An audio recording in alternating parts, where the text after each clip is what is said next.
morning po, NCCC. Good morning.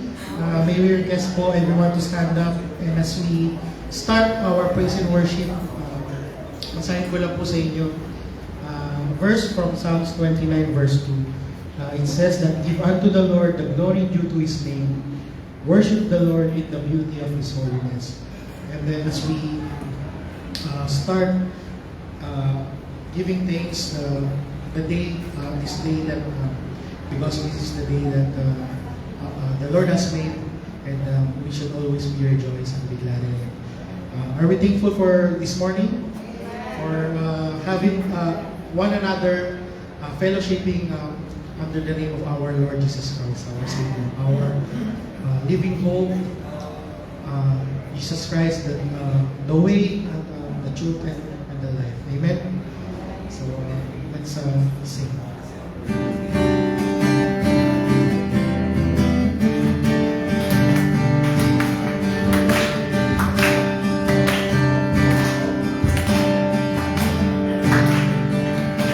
You are my only hope.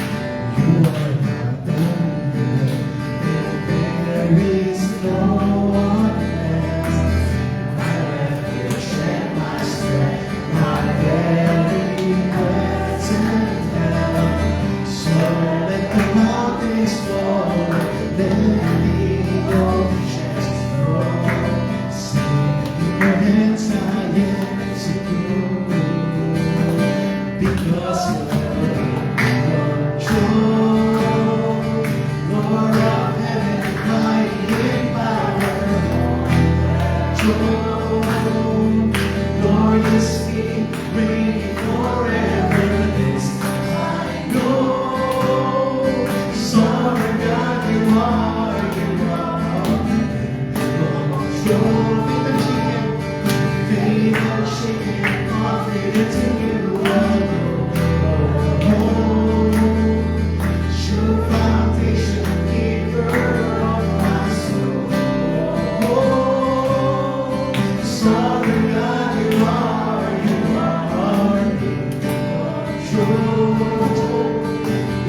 reminded and realized that our Lord, our hope, our living hope, is the God of our salvation. And knowing that our Lord is the rock, we should be still in the midst of challenges and troubles that we are facing right now.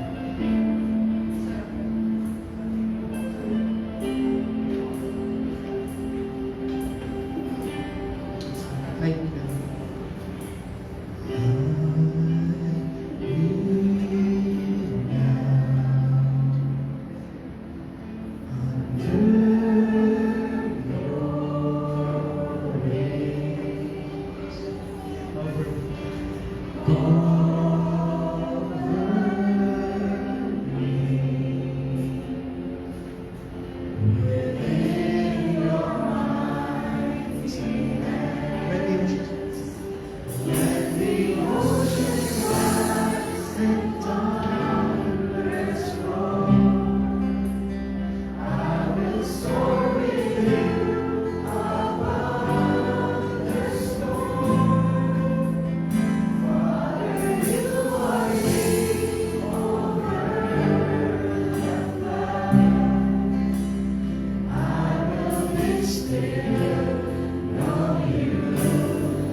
Lord, truly you are our salvation and our joy, and we thank you, Lord, for this day, and continue to prepare our hearts, our bodies, Lord, as we listen to your word, and as we bring back all the glory and the praises in the mighty name of our Lord Jesus Christ.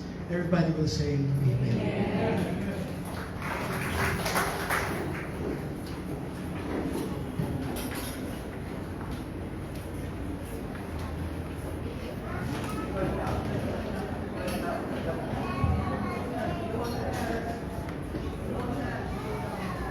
Well, magandang umaga po sa ating lahat. Good morning mga kapatid. Again, I'm really glad that tayong lahat ay nandito. At tunay po na ang araw ng Panginoon ay nagbibigay natin ng kalwalatian at pupuri sa ating Panginoon sapagkat ang ating Panginoon ay tapat at dakila sa lahat. Siguro maganda ay batiin po natin ang katabi natin sa harap at sa likod. Tayo po ay magbeso-beso at sabihin natin, May the Lord bless you today.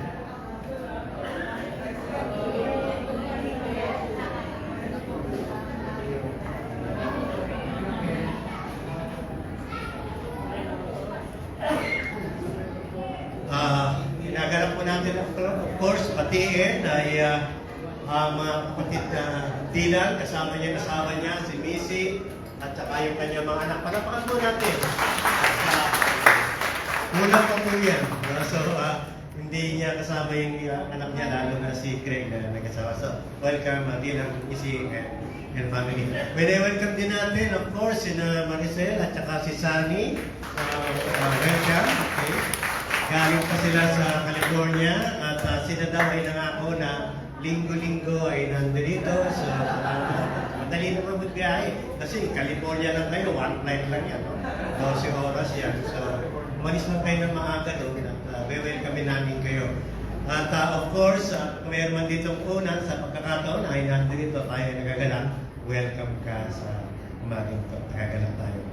Binabati na rin natin sapagkat kahapon ay pinag-isang dibdib na si SJ kasi baka nanonood sila at alam ko lalakad sila bukas kaya nung sila ay kagabi ay sila ay pinag-isa na, no?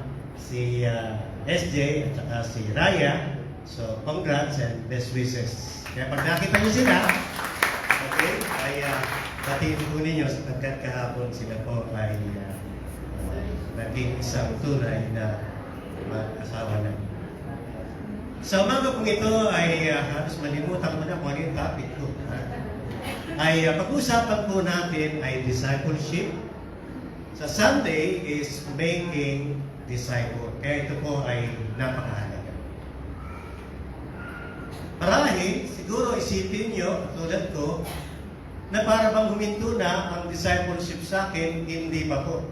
Sapagkat hanggang ngayon, every week, once a week, twice a week, ay ako po ay meron po kami tinatawag ng mentee, mentor, at kami po ay nag-aaral. So meron po sa amin nagtuturo at the same time nagdi-disciple. Kaya po napakaganda nito na kung saan iglesia o yung church ay dapat nakikita ang bagay na ito. Ano po? Okay? In fact, naalala ko po sa aking missionary na ngayon ay nasa Panginoon na. Dalawa sila, yung una, buhay pa, nasa Amerika, yung pangalawa ay kinuha sila ng Panginoon, at syempre may mga Pilipino pa, pero pag titingnan ko, Lord, salamat po sapagkat sa kanilang ginawa, na nag-invest sila ng oras, ng kanilang sarili, at sinend nila yung kabutihan at katapatan, at ng pananampalataya nila sa ating Panginoon, ay hindi mangyayari sa buhay ko at sa buhay namin kung walang mga kapatid na siya nagturo, dumamay, nagpalakas at nag-encourage sa aming pananampalataya. Kaya yan po ay dapat nakita natin doon sa dito po sa church. In fact, hindi lamang po sa banal na kasulatan, kung hindi, naging masaya rin po. Ang discipleship po, yung fellowship, maging kasama po natin ang ating mga kapatid at mga misyonero, napakasaya. Kaya po may nag-enjoy yan. Marami tayong natututunan, no? Lalo sa ating pakikipagkaibigan at pagsasama bilang mga kapatid. Ano po?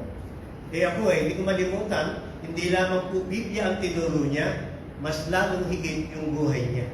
Ang isa pa, pinatira po nila ako sa bahay nila.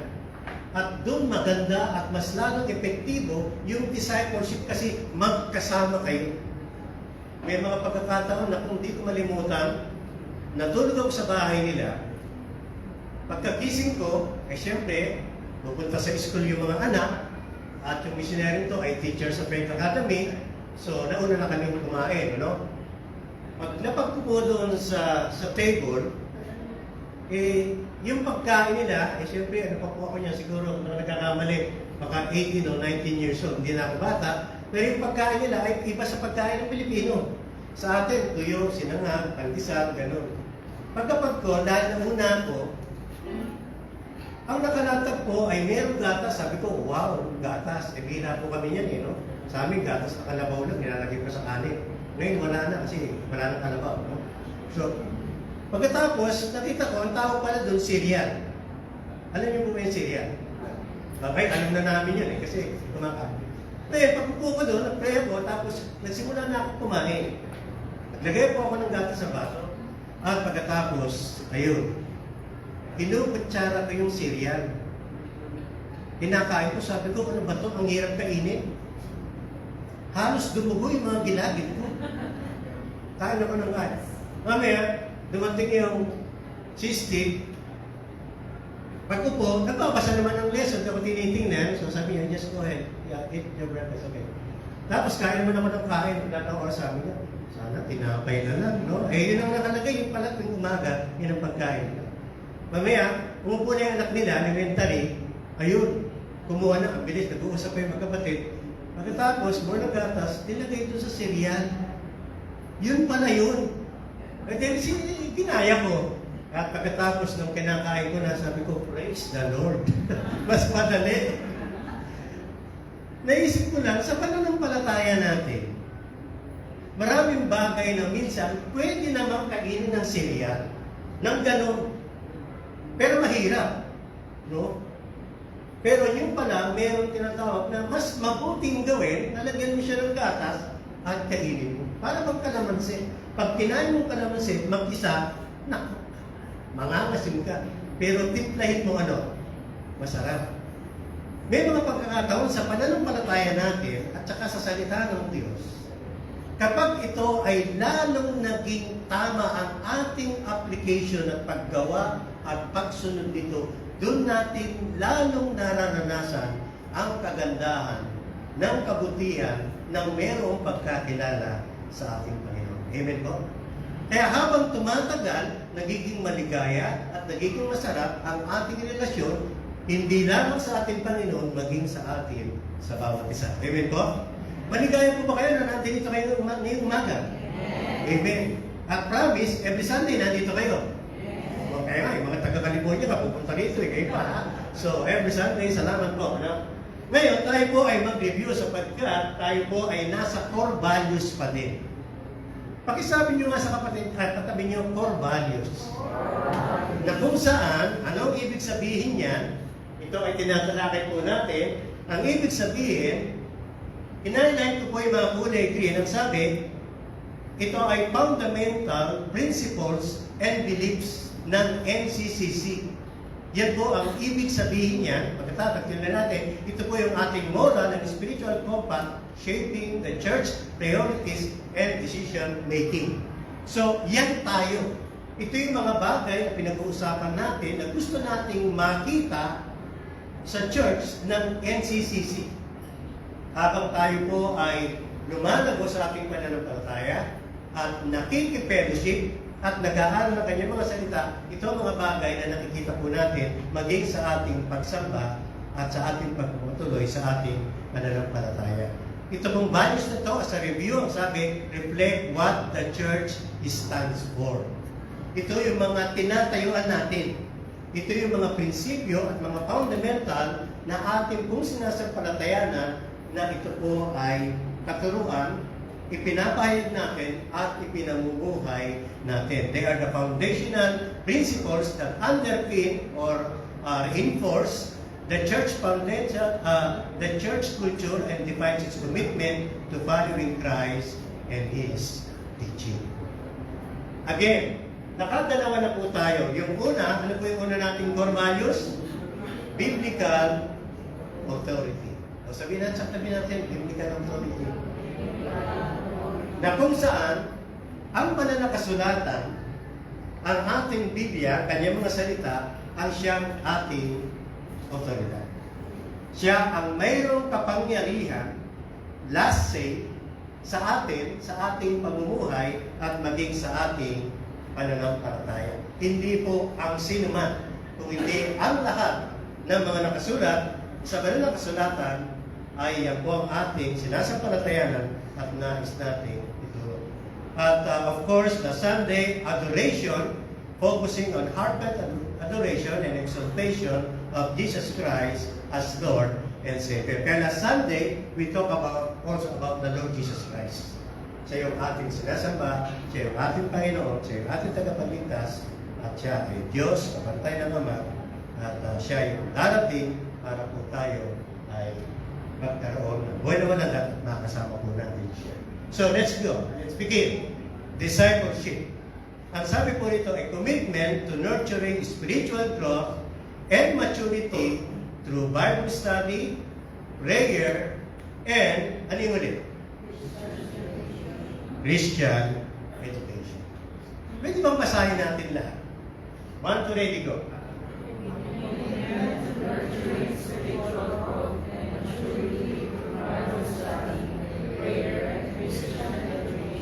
Ayun. May binanggit po dyan through Bible study, prayer, and Christian education. So, hindi po maiwasan at kailangan po itong gawin natin bilang mga anak ng Diyos, meron pong tinatawag na Bible study. Kailangan maturuan tayo at mapag-aralan natin ang salita ng Diyos. Hindi po sapat na tayo po ay nakikinig lamang ng mga mensahe o ng mga katuruan. Tayo rin, para po later on, tayo naman ang magdidisipulo o magtuturo sa iba. So, may mga pagkataon po, minsan parang ayaw na natin. Pag Bible study, inaantok na tayo. No? Nahiya tayong mag-share, nahiya tayong magturo, nahiya tayo minsan sa pag-aaral ng Bible study. No? Na parang bang ito ay sa mga leader lang, sa mga pastor, sa mga missionary. Hindi po. Ang iglesia po, ang church, ay dapat nagkakaroon po ng sama-sama paglago sa magitan ng Bible study, prayer, at saka siyempre pagtuturo yung tinatawag na Christian education. Yan po ay very foundational dun po sa tinatawag nating discipleship. Ang batayan po ay Matthew 28, 19 to 20. Siguro sa isang taon pa lang, maraming beses nababanggit natin ang Matthew 28, 19 and 20. Di ba? Maraming beses yan. So siguro, kabisado nyo na yan. Sino dito kabisado na to? Kahit na hindi eksakto. Kabisado nyo na? Amen. Yung hindi pa, kailangan kabisaduhin nyo. Kung hindi, wala kayong tanggaliang Walker King. So, ang sabi, therefore, go and make disciples of all nations, baptizing them in the name of the Father, and of the Son, and of the Holy Spirit, and teaching them to obey, everything I have commanded you, and surely I am with you always to the very end of the age. Sino po ang nakutos niya? Kanino galing yan? Yes, sa ating Panginoon Kristo. Hindi pa nagpo-form ang church, magsisimula pa lang sila, officially, pero inutos ng ating Panginoon sa kanyang unang mga alagad na sila ay hahayo, ikakalat ang mabuting balita, magbabautismo sila, at pagkatapos tuturuan sila. So, hindi nagtatapos po doon sa tinatawag na evangelism. Yun po ay pasimula pa lamang. At kapag siya ay nabautismo, hindi pa rin po doon nagtatapos sapagkat yun ay pasimula pa lang sapagkat siya ay tutulungan. Ang sabi ng ating Panginoon, lahat ng bagay na tinuro niya sa kanyang mga alagad, siya ay ituturo naman nila ito sa kanila. Ngayon, tayo na po yun. Okay? Nagpapasalamat tayo kahit paano sa maraming mga bagay na almost siguro mag 2 years tayo, meron na rin tayong kahit paano na mga kapatid na na-evangelize dito sa NCCC at na-baptize. Amen po? Then, yan po ang dapat palagi nating pinapanalangin at hinihingi na tayo po ay magpatuloy doon sa paghayo at sa pagbautismo, maging dito man sa loob ng iglesia at sa labas, at magpatuloy doon lalo na sa discipleship. Once a week po, siguro almost like mga buwan na rin po ang inabot, na kung saan kami po ay nagkakaroon ng discipleship ng mga leaders dito po sa NCCC. Weekdays po yan. Okay? At in fact, every week, wala pong absent, maliban na lang, meron talaga mga dahilan, kami po ay nag-aaral naman ng nakasulatan, at pagkatapos dito naman sa NCCC, kami na po ang nauunang nag-aaral ng tinatawag na discipleship. Kasi pagkatapos namin, tayo naman. Gusto niyo po bang sumali? Parang 7 lang ang umagano. Ibig sabihin, kailangan po nating gawin. Last Sunday, bigyan natin ng kapatid Nasir na kung saan sa uli, in-emphasize niya, yun po yung ating pagkatawag kung bakit tayo ay nandito pa habang naghihintay sa ating Panginoon upang tayo po ay maging alagad ng ating Panginoon. Kasi ang sabi po, go and make disciples. So if we are not making disciples, then actually we are out of purpose. Kapag hindi nangyayari yan sa loob ng iglesia, sa bawat isa sa atin, at hindi natin ginaganap yan, ibig sabihin, yung pinaka-layunin ng sinasabi ng ating Panginoon sa church, ang sabi, ito po ay failure. So, number 1 po sa loob ng church, discipleship. Sa ating pagpupuri sa ating Panginoon, sa ating fellowship, dapat po palagi meron tayong discipleship. Kaya talagang panalangin natin, magkaroon tayo ng lugar na kung saan nandun na tayo. Magtatagal tayo eh. Ha? At pagkatapos, habaan natin ang oras at weekdays, pwede tayo magkita. Pwede naman sa iba't iba. Ha? Na kung saan ay pwede natin gamitin sa pag-meet. May nagsabi pong ganito, Christianity without discipleship is always Christianity without what? Christ. Kaya talagang ganun po kahalaga nung sinabi ni Bonhoeffer na kung saan Christianity without discipleship is always Christianity without Christ. To be a disciple is to be committed to Jesus Christ as Savior and Lord and committed to following Him every day. To be a disciple is also to be disciplined in our bodies, minds, and soul. Ito po nagsabi yan si Billy Graham. Sinabi pa niya, salvation is free. Ano sabi? But discipleship costs everything we have. Kaya pala ang pagiging Christian, mas madali. Sumampalataya ka, tinanggap mo ang Panginoon, meron kang buhay na walang hanggan, praise the Lord, amen. Madali yun. But to become a disciple, na kung saan ikaw ay talagang susunod sa ating Panginoon, that will cost you a lot. In fact, yan ang pinakamabigat na minsan na responsibilidad ng bawat isa mga mananampalataya, lalo na po mga leaders ng church. You know, every Sunday as we preach and teach, mas madali po ito. Mas madali po tayo masaya, of course. We're singing praises and thanksgiving and worship, but to make disciple, mas mabigat po. Lalo na po ngayon sa kultura ng Pilipino at sa kultura ng tao, pagkatapos mag-church at pag-uwi, ang feeling natin, satisfied na tayo. Kasi kinalakyan ko yun eh. mag-church kami. Of course, sa brethren, we have what? We have Sunday school, we have Lord's Supper, at pagkatapos meron kaming preaching service. Sa hapon, meron kaming young people. Maghapon yun. Pagdating ng gabi, tuwan-tuwa na kami, parang magabi. Ay, salamat. Praise the Lord. Nakasamba na tayo. Pero actually, pag tumagal ang mga panahon at galunan, nakita ko po na hindi lumalago sa kaalaman at sa pananampalataya at buhay ng mga anak ng Diyos. Kasi ang buhay nila, pareho pa din. Nag-i-struggle ako, nag-i-struggle sila. May mga bisyo, ganun pa rin ang kanilang mga barkada, ganun pa rin yung kanilang mga filosofiya, ganun pa rin ang gawin ng kanilang buhay.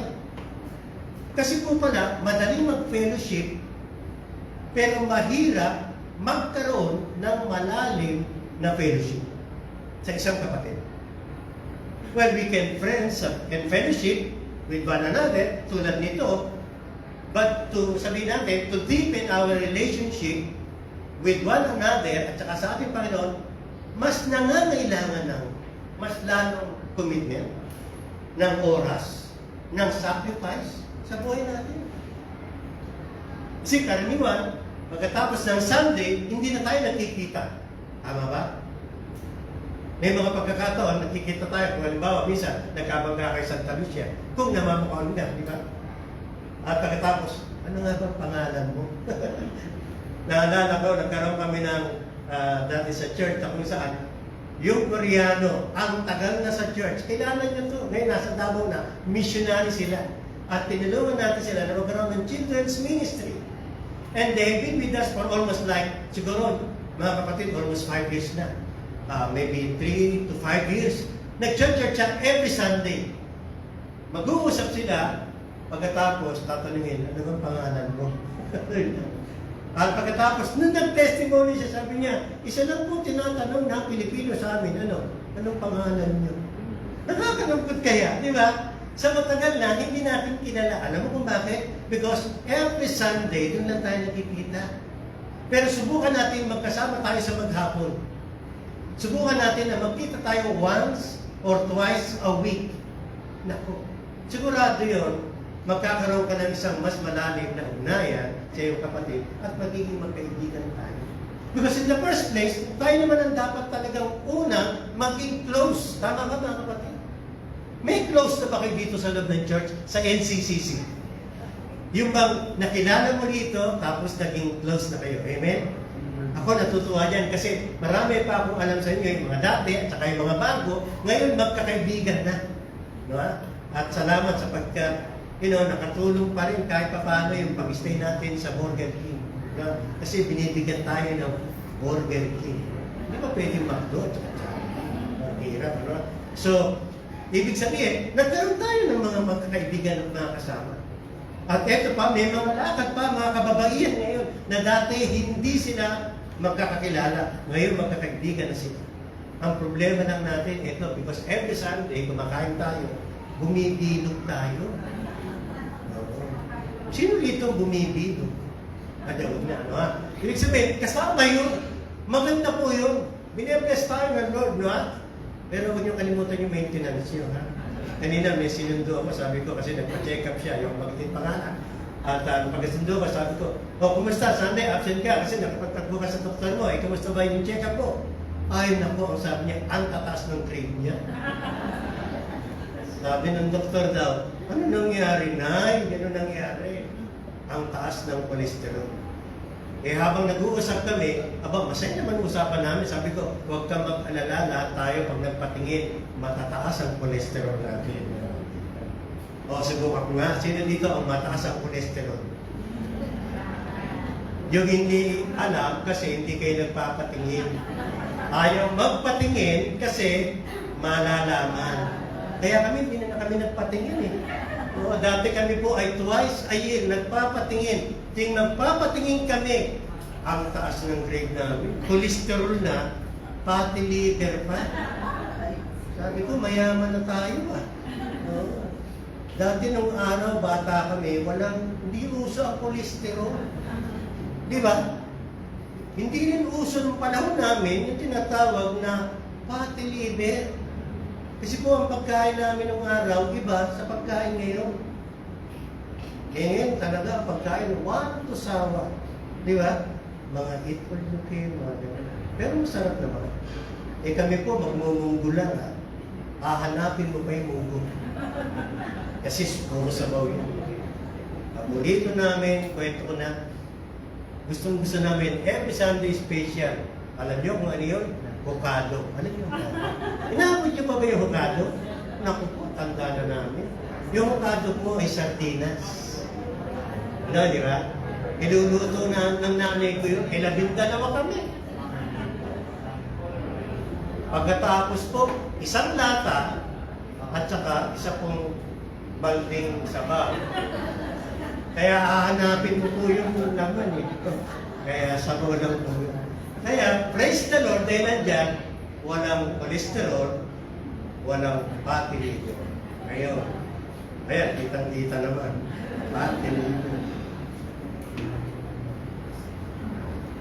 Tingnan po natin yung mga unang alaga. Napakaganda. Kasi ang ating Panginoon, habang naglalakad siya, doon sa tinatawag na Sea of Galilee, nakakita siya ng dalawang magkapatid. Sino po yan? Si Simon, who was called Peter. So, tandaan po ninyo yan, ha? Si Simon, si Peter po yun. And Andrew, nakapatid niya. At sila po ay nangingisda. So, that's the time na kung saan tinawag sila ng Lord. This brother were casting a net into the sea. Bakit? Ano bang trabaho nila? Fisherman. Sila po ay mangingisda. At pagkatapos, sinabi ng ating Panginoon, follow me. Ano ang ginawa nila? Ang sabi niya, I will make you fishers of men. Pagkatapos, and immediately they left their nets and followed him. Tapos ito pa, sa pagpapatuloy nila, nakita ulit ang ating Panginoon, may dalawang ulit magkapatid. Sino naman po ito? Si James, na anak ni Zebedee, at si John, na kanyang kapatid. At sila naman, siguro nasa pampang na sila, they were mending their nets. Ibig sabihin, maaaring sinusunsin nila yung kanilang lambat. At ang nangyari, tinawag sila ng ating Panginoon. And immediately, anong sabi? They left the boat and their father and followed him. Aba, iniwan na yung kanilang trabaho. Iniwan pa si tatay. Nakita niyo ba? Nung tinawag, they left their father. Iniwan nila yung tatay nila, si Zebedee. At pagkatapos, sumulat sila sa ating Panginoon. Isang bagay ko po nakita ko, na ang tinawag ng Panginoon, ng isang alagad, sumusunod kagad. Ewan po kasi ang sabi po, 2 beses binanggit, and they immediately followed the Lord Jesus Christ. Kaya kung ginuwitan kasi, kadalasan, kapag tayo ay naging believer, ang tagal nating sumunod. Meron din, pero bihira. Kadalasan, gusto natin ang kaligtasan, ang kapatawaran ng ating kaligtasan, ng ating mga kasalanan, pero yung commitment natin sa ating Panginoon, maging sa Bible study, maging sa panalangin, maging sa church, nahihirapan tayo. Lalo pa yung tayo ay magkakaroon ng commitment sa isa't isa, at magtatagpo tayo, at mananalangin tayo, at mag-aaral tayo ng salita ng Panginoon, at pag-uusapan natin ang ating Panginoon, mas lalong mahirap. Kadalasan, minsan, di ba nasabi natin, parang wala akong time, kapatid. Kasama po yan eh. Kaya sundan natin sila and they immediately follow the Lord. Iniwan nila. Hindi naman natin kailangan iwanan ng trabaho natin, pero sila talaga, para sa Panginoon, at ang pagtawag ng Panginoon, nag-aanak ng Panginoon, talagang isang full-time disciple ng ating Panginoon. So, at that time, they were student, they were learner, matites ng ating Panginoon. Kaya siya po kasama ng ating Panginoon. By the way, pag tinignan nyo, walang blackboard, walang chalk. Wala rin silang room. Wala rin talaga silang isang lugar na kung saan, oy, ito mga alagad, makinig kayo, memorya nyo ito, at pagkatapos ganito. Ito po ay, sabihin natin, very hands-on. Kasama mismo sila ng ating Panginoon, araw-araw. Kaya nakita nila ang buhay ng ating Panginoon. Nakita nila kung papaano ang ating Panginoon ay makisalamuha sa ibang tao. Marami silang nakita sa ating Panginoon. Kaya nagsulat nila ang ating Panginoon ay Diyos, sapagkat nakita nila ang ating Panginoon ay nagpatawad ng kasalanan, nagpagaling ng mga may sakit, bumuhay ng patay, nagpakain ng marami, at marami pang iba. Natunghayan nila yun. At minsan, ginagawa pa nga, tinetest sila ng ating Panginoon, di ba, mga kapatid? Na kung saan yung marami mga tao, sabi ng mga alagad, pauwiin natin sila. No, sabi pa rin, hindi, pakainin natin sila. Ako, paano mo yan? At tinetest sila ng ating Panginoon. At ang ginawa ng ating Panginoon, sila ay pinakain. Marami sila nakita. Kaya ganun po ang discipleship, magkakasama, kaya siguro medyo nahirapan tayo kasi ayaw nating makilala tayo. Kasi madalas magkakasama tayo eh. Naintindihan niyo po? Na kung saan minsan nahirapan tayo, na tunay nga na yung makilala nila yung ating buong pananampalataya at pagkatao at minsan ayaw ng tao yun. Kaya ang totoo, ang Espiritu ng Diyos na tayo po ay kumilala, na tumahan sa atin. Talagang babaguhin tayo ng Panginoon unti-unti. At sa ating pananampalataya, pagsasama-sama, ang sabi ko, tayo po ay lalago sa pagkakilala at pamumuhay ng ating Panginoon. Kaya pag hindi tayo willing, iwanan, tulad ng mga alagad, yung mga yakap-yakap natin at mga gusto natin sa buhay, talaga mag-iisagay po tayo sa pagsunod. At maaari maging kontento na lang tayo sa pag-attend ng church and then just go. Pero to have a commitment sa ating mga kapatid at umupo at mag-sharing at pag-usapan ng Panginoon at ang kanyang mga salita, mahirapan tayo. Pero ano nyo, kapatid, ito ang isang bagay na maganda. Ang isang anak ng Diyos na tunay na masaya at mayroong kapayapaan at pinagpapala ng Diyos sa kanyang buhay, lalo na sa kanyang buhay bilang anak ng Diyos, ang siyang pinakamaligaya at masaya sa kanyang buhay. Sila po ang talagang truly blessed. May mga struggles, yes, pero sila po ang makikitaan natin na talagang they were truly successful sa bawat aspect ng kanilang buhay. Baka po minsan hindi natin nakikita yung influensya ng mga kapatid na kung saan na nag-disciple sa atin. Sa akin po, hanggang ngayon, yung impact ng mga kapatid na yan at misyonaryo yan, hanggang ngayon ay dala ko. Nandiyan dyan po. Kasi kung paano sila mamuhay at paano sila makitungo, whether talagang sa kanilang pananampalataya, yun na rin ang aking nagiging parang pundasyon at ginagawa sa buhay.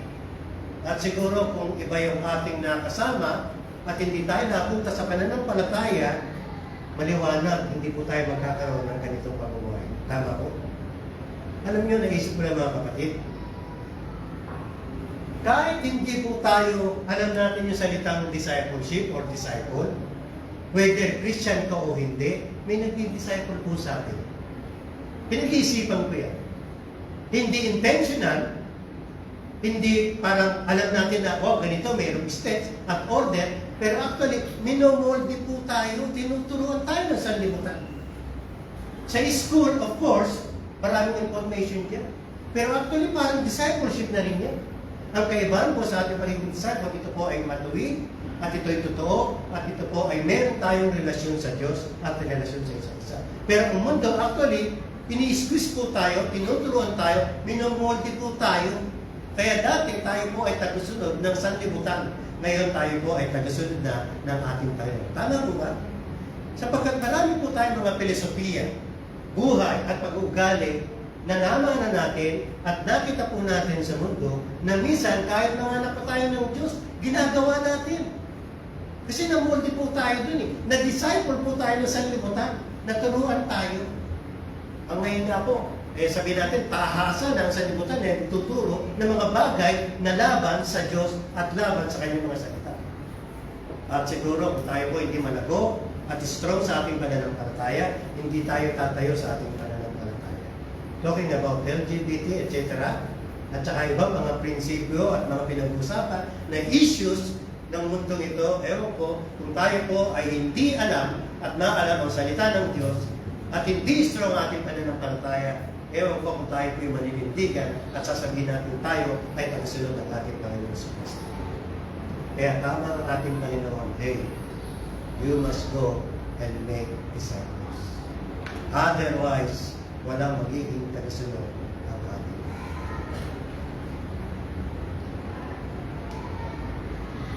What is discipleship? Pakibasa lang po. Disciples, someone who believes in Jesus Christ as their Lord and Savior, delivering the leaders on Him, and the efforts to be more like Him. Discipleship is a lifelong journey of spiritual growth. This growth happens when a believer comes alongside with another believer. Kaya makikita natin, medyo iba yung discipleship sa pagiging anak lamang ng Diyos. It is someone who believes in Jesus Christ, of course, as their Lord and Savior, deliberately learns from Him, and endeavors to live more like Him. Discipleship is a lifelong journey of spiritual growth. The growth happens when a believer comes alongside with what? Other believers. So, ibig sabihin, hindi tayo lalago kapag mag-isa lang tayo. Alam nga natin, hindi ba, yung normal isang island? Kasi hindi talaga tayo lalago sa ating pananampalataya. A journey, tingnan natin, towards what? Christ-likeness. Discipleship is the process of becoming more what? Like Christ in character, conduct, and commitment. And we all, sabi dito po sa 2 Corinthians, who with unveiled faces contemplate the Lord's glory, are being transformed into His image with every increasing glory which comes from the Lord, who is the Spirit. Kaya tayo po ay dapat nagiging kamukha ng ating Panginoong sa Kristo sa ating pong karakter, sa ating conduct, at sa ating commitment. Ibig sabihin tayo lahat ay nagiging katulad ng ating Panginoong sa Kristo. Tingnan nyo nga yung mga katabi nyo, katulad ng ating Panginoon sa Kristo. Amen po? Ibig sabihin, magiging isang mukha tayo dito. Doon tayo inuhulma. Dati, hindi tayo magkakamukha. Magkakamukha tayo nung araw tayo nakakilala sa ating Panginoon ng parang parehong pamumuhay ng sanlibutan. Okay? Pero ngayon po, tayo po ay hinuhulma at ginagawang kamukha ng ating Panginoon sa Kristo. Saan? Sa buhay po natin.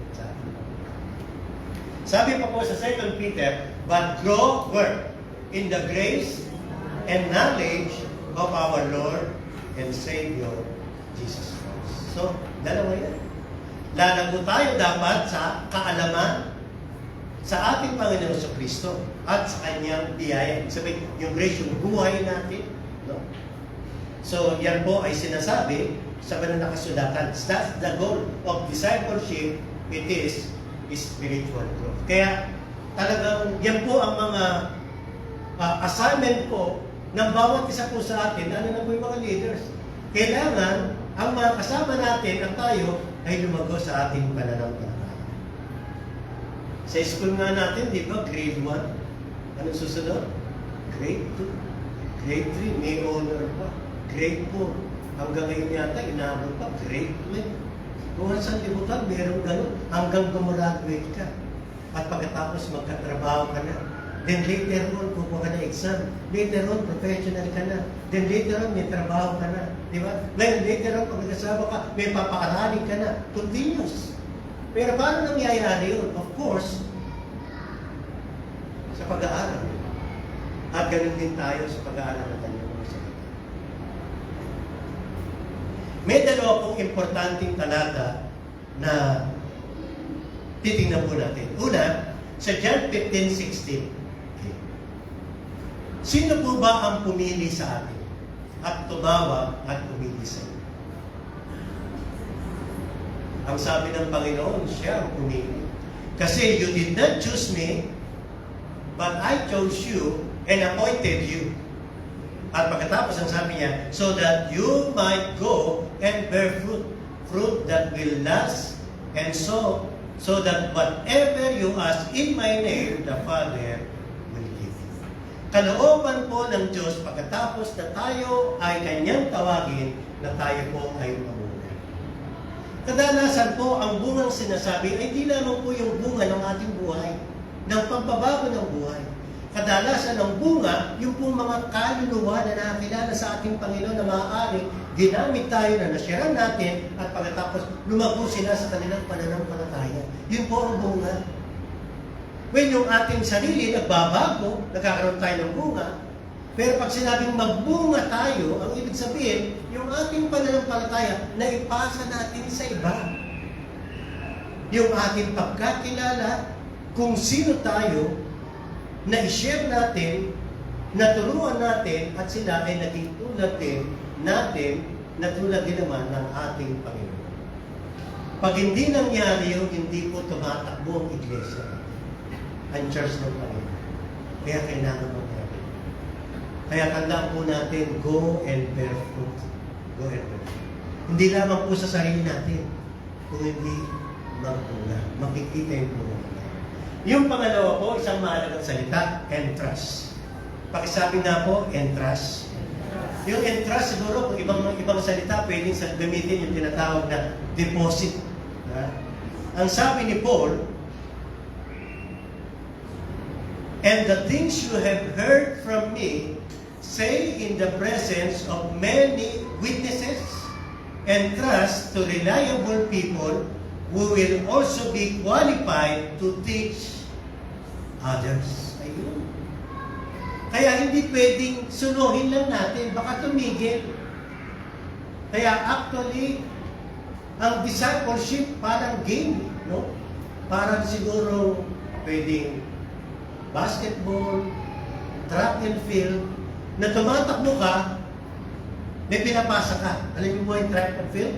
Nung bata kami, naglalaro kami niya kasi nasa boys brigade kami. Nakasali kami diyan mga 500 o 200 meter gas. At diba, tatakbo ka, meron kang yung baton, ipapasa mo. At marahil, sa ating pong pananampalataya, ganun ang gagawin natin. Yung ating tinanggap, ini-entrust po natin. So, pag tinanggap natin ang ating Panginoon sa Kristo, sumampalataya ka, at pagkatapos ginagawa mo na mga bagay tungkol sa ating Panginoon at sa kanyang mga salita, yung bagay na yan, i-entrust mo sa iba. Kaya pinakamaganda, pinakaunang practice natin sa pamilya natin. Mas madali. Kasi nandun na eh. Pangalawa, kaibigan natin. Kasi nandun na. Magulang natin, ka-office mate natin. Alam mo, minsan hindi nangyayari kasi nahihiya tayo. Kasi si Timothy, ganun din eh. Kaya sabi ni Paul, do not be ashamed. Huwag tayong mahiya sa ating pananampalataya. O taningin ko nga kayo, sino po dito nahihiya pa sa kanyang pananampalataya? Nagtatago pa. Nung kami maliliit, nakakagulat. May mga leader pa ng church minsan magpupunta sa church, ayaw malaman ng mga kabarkada nila at kaibigan at kapitbahay na sila'y Christian na. Alam niyo kung paano ko nalaman? Sa palagay niyo ito. Kasi po nung araw, ang Bible, ang lalaki. Lumabas later yung maliliit, yung tinatawag na Gideon na pwede mong ibuksa. Yung tatay ko, ang Bible po niya, ganyan kakapal, at pagkatapos, kasi natutunan sinasandalan ninyong ganyan. So, ang bigat. Kaya po yung tatay ko, siguro, hindi lumaki, kasi mabigat yung Bible niya. At lumang salim pa yun. Pero si tatay, natutuwa ko, pag talagang punta sila sa church, dala po niya yun. Sasakay ng jeep, dala niya. Minsan ka tinitingnan ka pa ng tao, di ba? Kaya ayaw mo ka ng Bible. Bata ka pa rin, talagang ang Bible namin, discipline yung maliit. Tapos meron kami mga leader ng church, ang Bible, binabalot. Nakasupot ba? At tinatanong namin, siguro baka ayaw naman niyang malumihan, no? O kaya ayaw niya, ano? Pero feeling ko, nahiya siya. Sapagkat may mga pagkakataon, minsan, hindi nila masabi maging sa kanilang mga anak at pamilya ang tungkol sa ating Panginoon sa Kristo. Ang tanong, paano ka makakapag-entrust at lalago sa iyong pananampalataya? Yun pa lamang masasabi natin, test na ng ating pananampalataya. Paano pa sa iba? Pero alam mo, pinakamabilis at pinakamaganda na masimulan natin ng mas maaga kaagad. I-declare kaagad natin. Pasensya ka na kapatid, kaibigan, kasama ko. Bakit? Kasi kahapon talaga nakilala ko kayo. Kaagad sabihin mo. Kasi pag nagawa mo, mas madali na yung kasunod.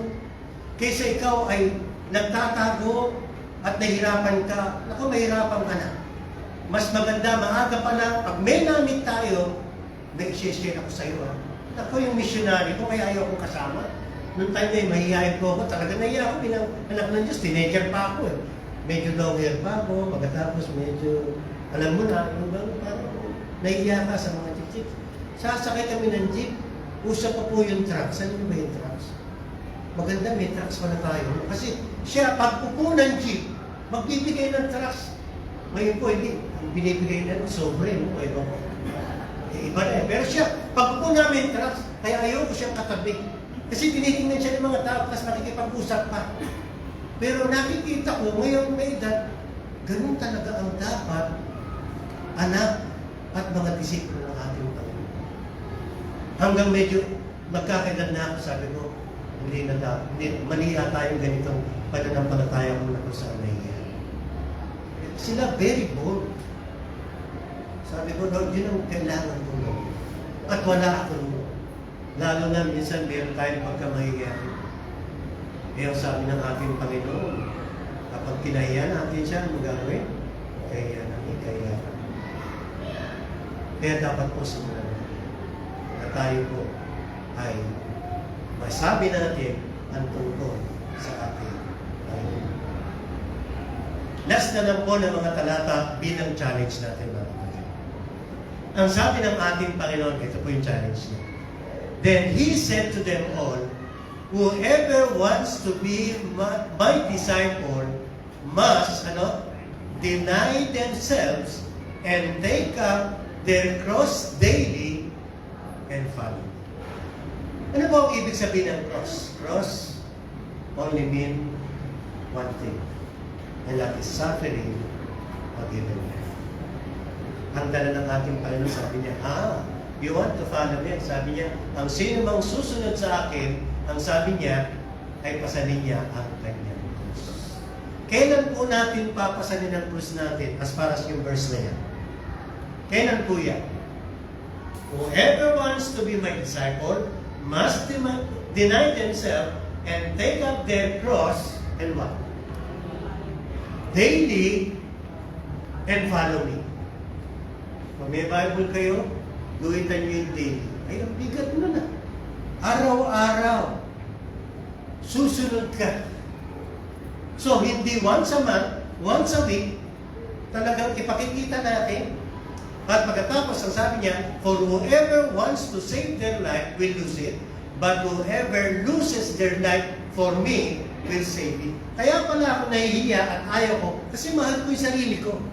Nahihiya ako kasi tinitingnan ko yung sarili ko. Hindi pa ako handa na i-share ang ating Panginoon. Kaya sabi niya, wow, we need to give up, ibigay ang ating sarili para sa ating Panginoon. And then ang challenge niya, what good is it for someone to gain the whole world and yet lose or forfeit their self? Whoever is ashamed of me and my words, the Son of Man will be ashamed of them when He comes in His glory and in the glory of the Father and of the Holy Angels. Ay, naku mga kapatid, yan ang dali natin. Ang sabi niya, whoever is ashamed of me and my words, the Son of Man will be ashamed of them. Kaya mga kapatid, yan palagi ang lagi kong naiisip at naalala. Kapag tayo po sa ating pananampalataya, dapat meron tayong urgency, meron po tayong desire na kung saan ipakita natin ang ating pananampalataya sa ating mga natutuwa tayo po noong time na bata kami at maging ang mga anak ko, sila po yung mga very effective na minsan nagkakaroon ng magandang bilang ng church at mga bagong kapatid kasi ang dali-dali nilang mag-imbita ng kanilang mga kaibigan at ka-eskwela. Nakunan niyo ba yun? Wala pa silang maraming alam sa banal na kasulatan, pero nakikita namin yung church na dadagdagan, kahit ito pong nakaraan, dahil yung mga anak natin, yung mga ka-eskwela nila at kaibigan, na-invite nila sa church. Salamat, hindi sila nahihiya. Ang pinaka-the best pa lang magandang gawin mag-invite. Yan ang ginawa ng ating Panginoon. Sabi niya, come and follow me. Hindi ka agad sila nagturo, bagamat natuturo siya karamihan, pero sumunod sila.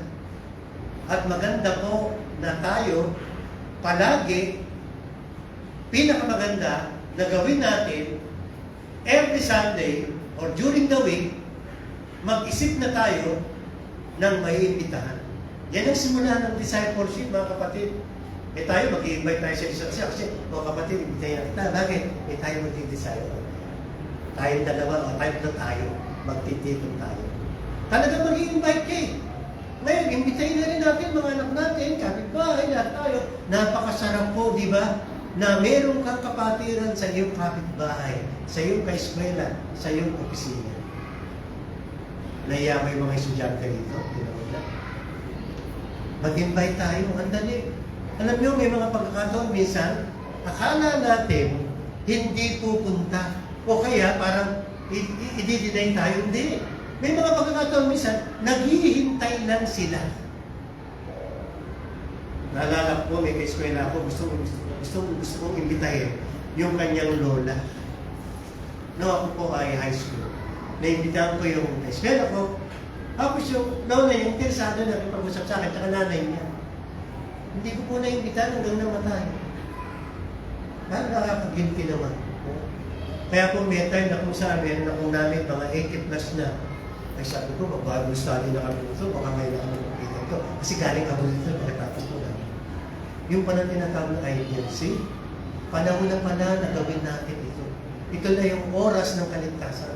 Ito na po yung oras na kung saan ibigay ng atin ang ating sarili sa ating Panginoon at maging sa Kanya ang iglesia.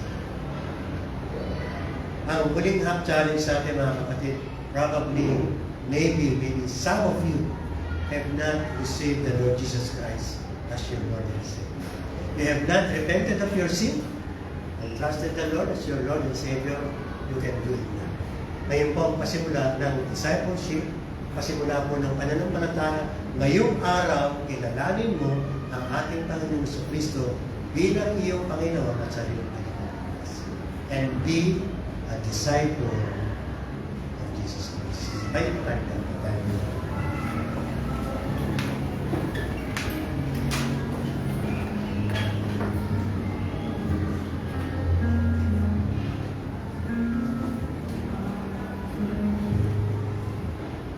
Panginoon, sa umaga po ito, kami po ay lumalapit sa inyo sapagkat tulad po ng aming natunghayan, nais po namin sumunod sa inyong utos.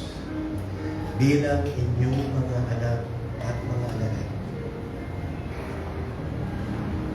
Nawa, Panginoon, ang lahat ng aming natunghayan ay mangyari po sa bawat isang pusa na hindi kami manatili na mga anak ng Diyos kung hindi kami ay lumago sa pagiging anak ng Diyos sa pananampalataya, pagsunod at lalong higit sa pagiging anak at paggawa ng mga anak. Dinadalay ko po, Panginoon, ng bawat isa na ito ay pasimula na ang kanilang buhay at ang aming buhay ay maging isang ganap na pag-aari ninyo na sa aming pamumuhay, aming kung susundin ang lahat ng inyong Diyos. Pagpala niyo po ang bawat salita. Salita ng inyong kaligtasan, kabutihan, katapatan, kapatawaran, at kalakasan sa bawat sapusan. Sa pangalan ng aming Panginoon Jesus. Amen. You may be seated at ihanda po natin ang ating katanungan. Salamat sa Panginoon, sa kayaman, sa inyong sa umaga.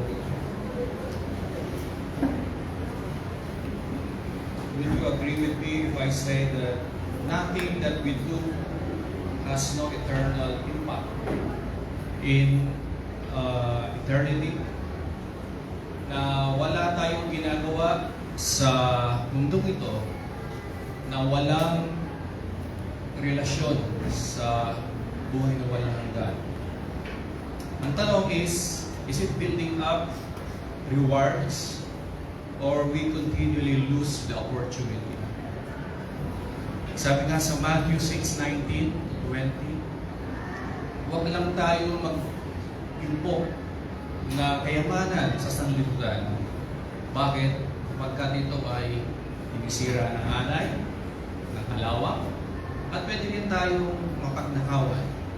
Bagkus, tayo ay mag-impok ng kayamanan sa langit. Sapagkat doon ay walang anay, walang kalawang, at walang magnanakaw. Sapagkat kung nasaan ang kayamanan natin, ay nandun din ang alin ang puso natin.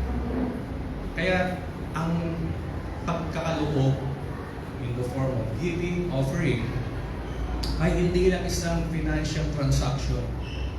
Ito ay isang gawain pagsamba. Kung saan ang lahat ng bagay, lakas buhay, opportunity to gather wealth, ay nagbibigay tayo ng pagtanaw ng utang na loob, pagpapasalamat sapagkat tayo binigyan niya ng pinakamahalagang kayamanan, ang kanyang kaisa-isang anak na si Jesus Christ. Kaya mga kapatid, as we give today, let's focus on the main thing. Sabi nga sa 1 Timothy, na tayo ay maging tunay na mayaman sa paggawa ng mabuti. Hindi lamang mayaman sa nakikita ng mata, kundi sa harap ng Panginoon. Truly, we are rich because our hearts and God's heart are in sync. What's important to Him is truly what's important to us. Let's build up treasure in heaven, even now, while there is opportunity. Let's pray, and then afterwards we give the opportunity to share our offering to the Lord. Panginoon, ang kayaman ng iyong banal na salita. At walang isa mang gagawin na walang kabuluhan sa buhay na walang hanggan. Thank you, Lord, for this limited and exclusive privilege that only your chosen and saved ones truly matters. Even financial token of appreciation is like a sweet aroma being offered to our rich and almighty God. Thank you for this privilege, O God. And please bless this, Lord, and use for the furtherance of your kingdom, as many souls will be saved and be discipled according to your great commission. We offer our sacrifice of praise and thanksgiving in the most precious name of our Lord Jesus Christ. Amen.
Salamat po sa Lord.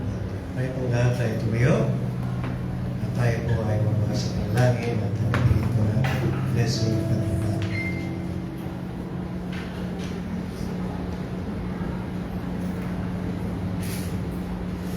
mabuti rin po na tayo ay mag-reflect sa ating mga sarili, sa ating mga. Marahil ang araw na to at maging sa kanyang mga salita ay maging hamon po sa atin. At tayo po ay manatili sa kanya at sumunod sa ating Panginoon. Marahil ito ay pagkakataon ng iyong kaligtasan, na iyong pananampalataya sa ating Panginoon. Why not make a decision today? Receive the Lord Jesus Christ and be blessed of His grace, His forgiveness, and His salvation. And we as a church, LCCC, let us commit ourselves to make disciples and be a disciple ourselves. Panginoon, pagpalaan niyo po ang inyong mga anak ngayong umaga. Bless niyo po ang kanilang buhay. Di lamang po ang inyong kaligtasan at kabutihan. Kung hindi, Panginoon, ang inyong mga salita, ang inyong kapangyarihan, ay maranasan nila ang kabutihan at kagandahan at kasaganaan ng isang buhay na kilala at committed sa inyo. Ingatan niyo po sila. Bigyan niyo po sila ng proteksyon mula sa masama. Bigyan sila ng kalakasan ng pananampalataya. Ng kanilang buhay ay magiging masagana at maligaya. Pagpalaan niyo po ang kanilang mga trabaho o hanap buhay. Maging ang kanilang mga anak.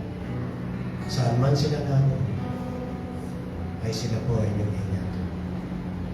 May the Lord bless you and keep you, and may His face shine upon you. In the name of the Father, and the Son, and of the Holy Spirit, everybody will say, Amen. God bless po sa inyo.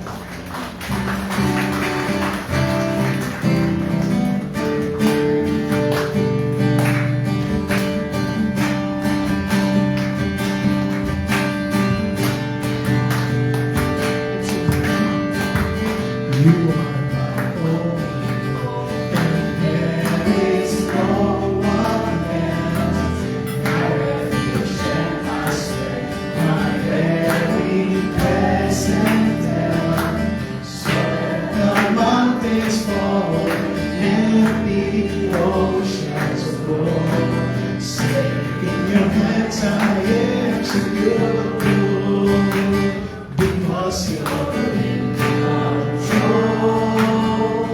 Lord of heaven, mighty in power, on the throne. Glorious King, reigning forever. This I know. Sovereign God, you are in control. Faith and shaken confidence in you alone. Sure foundation, keeper of my soul. Sovereign God, you are in control. In control.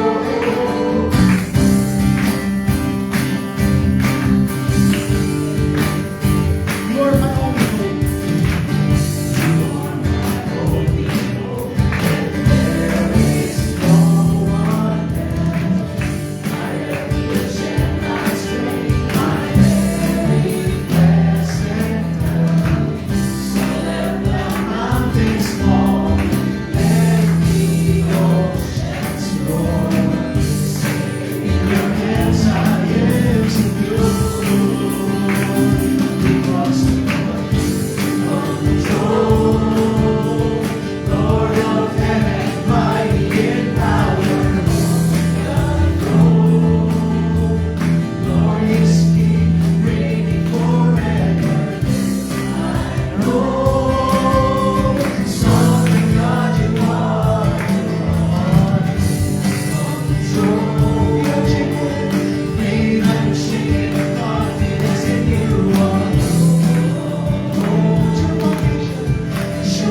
pray before